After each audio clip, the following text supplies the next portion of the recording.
فرمایا گیا کہ حضور اکرم صلی اللہ علیہ وسلم کے زمانے میں ایک شخص تھا جس کا نام سالبہ بن حاتب تھا۔ سالبہ بن حاتب بڑا غریب تھا۔ ایک مرتبہ وہ حضور اکرم صلی اللہ علیہ وسلم کی بارگاہ میں حاضر ہوا اور اپنی غربت کی شکایت کرتے ہوئے یوں کہنے لگا، یا رسول اللہ صلی اللہ علیہ وسلم، آپ اللہ کی بارگاہ میں میرے حق میں دعا کریں، اللہ تعالیٰ مجھے برکت عطا فرمائے۔ حضور اکرم صلی اللہ علیہ وسلم نے فرمایا، سالبہ، اللہ نے جو کچھ عطا فرمایا ہے اس پر اللہ کا شکر ادا کر، زیادہ نعمت کی تمنا نہ کر، کہیں اس پر تو اللہ کا شکر ادا نہ کر سکے۔ اس نے کہا، آپ میرے حق میں برکت کی دعا فرما دیں۔ آخرکار حضور اکرم صلی اللہ علیہ وسلم نے سالبہ بن حاتب کے لیے اپنے ہاتھوں کو اٹھایا اور اللہ کی بارگاہ میں اس کی خاطر برکت کی دعا فرمائی۔ حضور اکرم صلی اللہ علیہ وسلم کی دعاؤں کی برکت سے اللہ رب العزت نے سالبہ کی بکریوں میں برکت عطا کی۔ سالبہ جو کل تک ایک بکری کا مالک تھا، اب اللہ تبارک تعالیٰ نے اتنی برکت عطا کی، اتنی برکت عطا کی کہ سالبہ کے پاس بکریوں کا لمبا چوڑا ریوڑ تیار ہو گیا۔ اب سالبہ کا آبادی میں رہنا محال ہو گیا۔ وہ سالبہ جو مدینے کا رہنے والا انصاری تھا، جو 5 وقت حضور اکرم صلی اللہ علیہ وسلم کے پیچھے اپنی نمازیں بجماعت ادا کرتا تھا، اپنی بکریوں کی زیادتی کی وجہ سے وہ مجبوراً مدینے سے باہر چلا گیا، ایک میدان میں جا کر اپنی بکریوں کے ساتھ رہنے لگا۔ اب سالبہ کبھی 2 وقت جماعت کے ساتھ نماز ادا کرتا، کبھی 3 وقت بجماعت نماز ادا کرتا۔ اب سالبہ کا ہر نماز کے لیے مدینے میں آنا مشکل ہو گیا۔ سالبہ کی بکریاں بڑھتی چلی گئیں، یہاں تک کہ سالبہ جس میدان میں اپنی بکریوں کے ساتھ رہتا تھا، اب وہ میدان بھی اس کو چھوٹا پڑنے لگا۔ اب سالبہ اپنی بکریوں کا ریوڑ لے کر پہاڑوں کے درمیان چلا جاتا ہے۔ اب 2 پہاڑوں کے درمیان چاروں طرف اس کی بکریاں پھیل جاتی ہیں۔ وہ سالبہ جو مدینے کا رہنے والا تھا، جب تک غریب تھا، حضور اکرم صلی اللہ علیہ وسلم کے پیچھے 5 وقت بجماعت نماز ادا کرتا تھا، لیکن سالبہ جب مدینے سے باہر نکل گیا، اب ہفتے میں ایک بار جمعہ کی نماز پڑھنے کے لیے آتا، اس کے بعد جمعہ کی نماز میں بھی ناگا ہونا شروع ہو گیا۔ حضور اکرم صلی اللہ علیہ وسلم نے صحابہ اکرام سے فرمایا، صحابیوں بتاؤ سالبہ کا کیا حال ہے؟ تو لوگوں نے کہا، آپ کی دعاؤں کی برکت سے اللہ نے اس کو بہت بکریاں عطا کی، یہاں تک کہ سالبہ جو نماز پنجگانہ بجماعت ادا کرتا تھا، اب کسی جمعہ آتا ہے اور کسی جمعہ وہ نماز میں بھی نظر نہیں آتا۔ اللہ اکبر! یہاں تک کہ حضور اکرم صلی اللہ علیہ وسلم پر اللہ تبارک تعالیٰ وحی کی شکل میں زکوٰۃ کا حکم نازل فرماتا ہے۔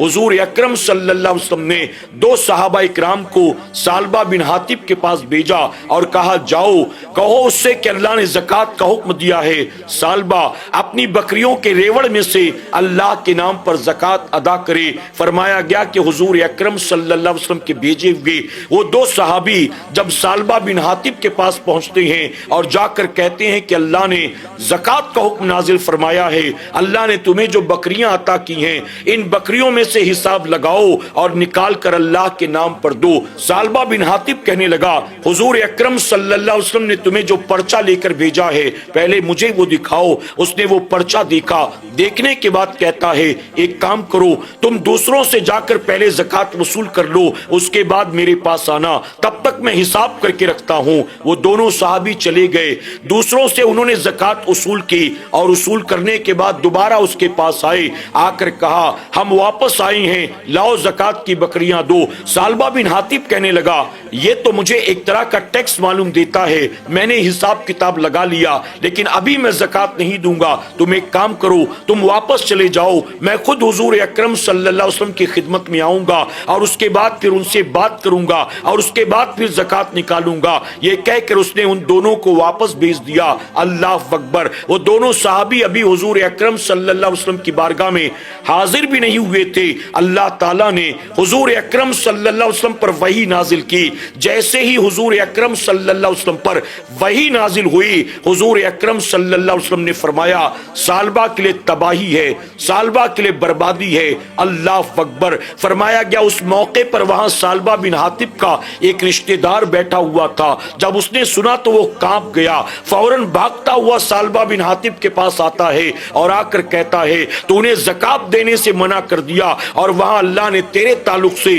اپنے محبوب پر وحی نازل کر دی ہے۔ جب ثعلبہ بن حاطب نے یہ سنا وہ بھی گھبرا گیا، وہ بھاگتا ہوا حضور اکرم صلی اللہ علیہ وسلم کی بارگاہ میں آتا ہے، عرض کرتا ہے یا رسول اللہ صلی اللہ علیہ وسلم، آپ نے زکات وصول کرنے کے لیے صحابہ کو بھیجا تھا، اس وقت میں نے نہیں دیا، لیکن میں زکات دینے کے لیے تیار ہوں، آپ مجھے موقع دیں، میں حساب کر کے آپ کو زکات کا پورا مال ادا کر دوں گا۔ حضور اکرم صلی اللہ علیہ وسلم نے فرمایا ثعلبہ، ہم تجھ سے زکات کی بکریاں اب نہ لیں گے، کیونکہ اللہ تعالیٰ نے تجھ سے اب زکات لینے سے منع فرما دیا ہے۔ اللہ اکبر۔ ثعلبہ بن حاطب یہ سن کر رونے لگا، گڑ گڑانے لگا، منت سماجت کرنے لگا، لیکن حضور اکرم صلی اللہ علیہ وسلم نے اس سے زکات کی بکریاں لینے سے منع فرما دیا۔ آخر کار روتا بلکتا وہ واپس چلا گیا، یہاں تک کہ حضور اکرم صلی اللہ علیہ وسلم دنیا سے پردہ فرما گئے۔ حضور اکرم صلی اللہ علیہ وسلم کے بعد جب سیدنا صدیق اکبر رضی اللہ تعالیٰ عنہ امیر المومنین بنے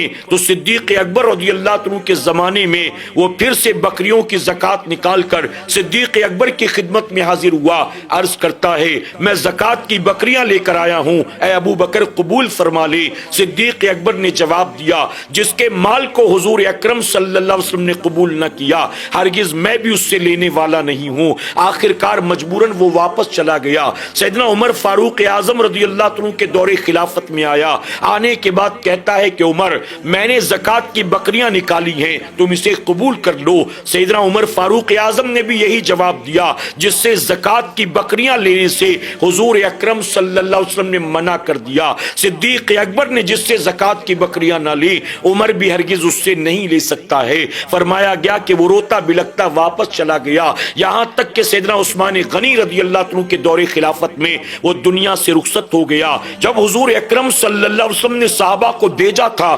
زکات وصول کرنے کے لیے، اس وقت اس کے دل میں مال کی محبت غالب آ گئی اور زکات دینے میں ٹال مٹول کرنے لگا، بہانہ بازی کرنے لگا، یہاں تک کہ اللہ نے اس کی زکات لینے سے منع فرما دیا۔ اس کے بعد وہ خود روتا رہا، بلکتا رہا، چاہتا تھا کہ کوئی تو قبول کر لے، لیکن کسی نے اس سے زکات نہ لی، حتیٰ کہ سیدنا عثمان غنی کے دور خلافت میں وہ دنیا سے رخصت ہو گیا۔ آپ جانتے ہیں زکات اگر دینے میں کوئی تاخیر کرتا ہے تو گناہ گار ہوتا ہے، لیکن اگر وہ زکات کا انکار کرتا ہے تو اسلام سے خارج ہو جاتا ہے۔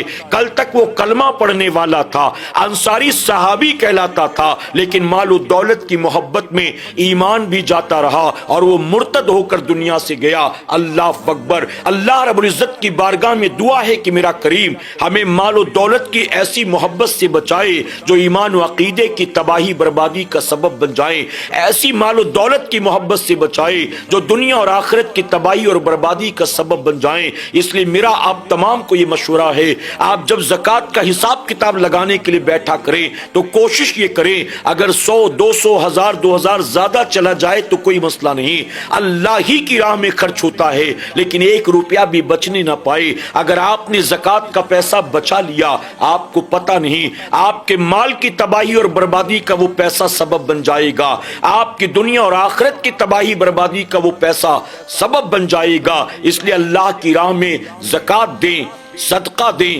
فطرہ دیں، جب بھی دیں اخلاص کے ساتھ دیں، خوش دلی کے ساتھ دیں، یقیناً آپ جتنا دیں گے میرا کریم آپ کو اس سے کئی گنا زیادہ بہتر اس کا صلہ عطا فرمائے گا۔ اللہ ہمیں اور آپ کو ایسی کہانیوں سے عبرت حاصل کرنے، اللہ سے پناہ مانگنے اور اپنے آپ کو دنیا اور آخرت کی تباہی بربادی سے بچانے کی توفیق عطا فرمائے۔